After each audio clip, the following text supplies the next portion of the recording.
Namaskar, welcome to RB Status Edit. Please one like and one comments. Please support and share your friends preview.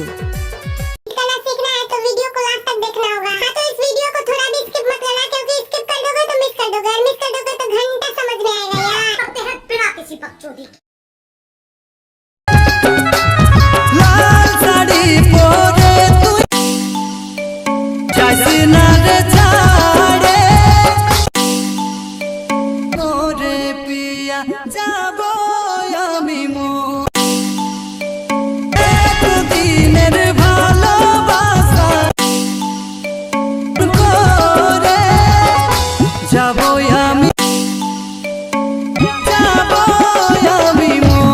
Channel को subscribe करो पहले। हाँ जल्दी करो, मुझे पता है कि आप लोग नहीं करते हो, वीडियो देखते हो लेकिन सब्सक्राइब नहीं करते। ये लाल कलर का बटन नहीं से दबाओ, जल्दी दबाओ, जल्दी दबाओ, फिर मैं शुरू करूँ। दबा दो जल्दी, दबा दो।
Production.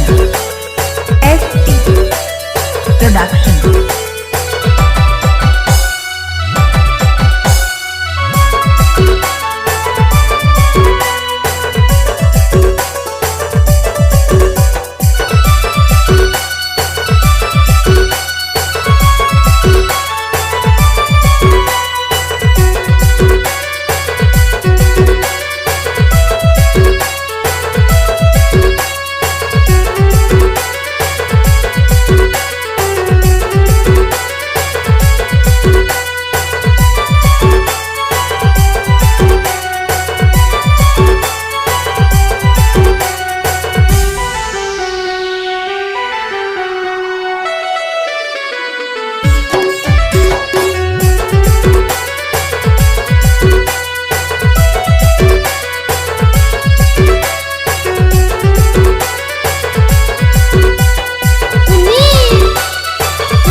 Production.